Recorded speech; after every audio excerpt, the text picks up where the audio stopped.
kapag, alam mo, napakakapal ng mukha nyo, putang ina mong Facebook user ng Pilipinas, ang Facebook user ng buong mundo. Bakit yung i-block yung message ko? Wala po ako natatanggap, binablock yung SIM card ko, binablock yung lahat.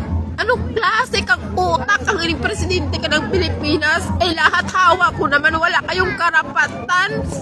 Nabantaan po yung isang tuka ng OFW. Kahit ganito lang sitwasyon ko, kahirap fracture yung buto ko, marunong ako magtrabaho, sinira yung buhay ko eh.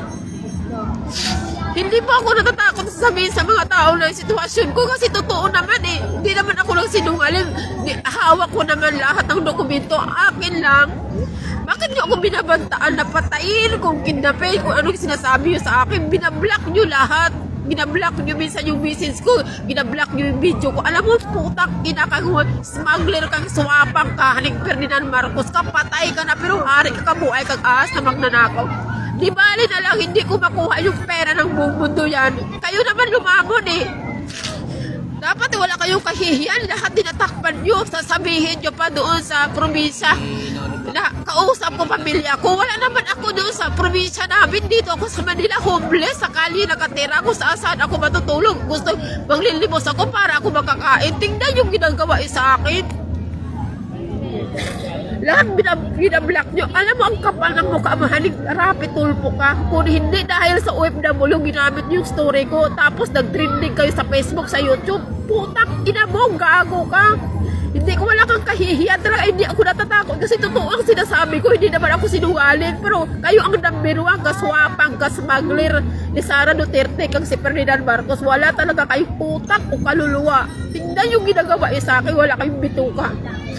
Porket isang tuka lang yung OFW, ginagawa yung pulubi, sa kalye ka homeless, adik kang putang ina mo.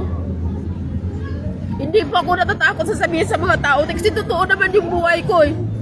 Kahit ganito yung buhay ko sa kalye araw o gabi, ang kasobra na yung ginagawa sa akin, karapatan ko yung magsalita sa taong bayan, kasi OFW ako eh, malaki ang pakinabang ninyo. Tignan yung ginagawa sa akin lahat, binablock nyo. Anong klaseng utak yun? Ilang taon na yung complaint ko sa 888. Hindi nyo ma-actionan kasi alam ko 100% wala na yung visa ng buong mundo, bininta nyo. Lahat ng package, pera, kag cellphone, sasakyan, wala na po. Alam mo, ginabaliktad nyo, kayo mismo ang lumamon eh. Ang gusto ko lang humarap talaga sa taong bayan para makita nila kung saan pumunta ang tulong ng ibang bansa. Kayo na naman kumain eh.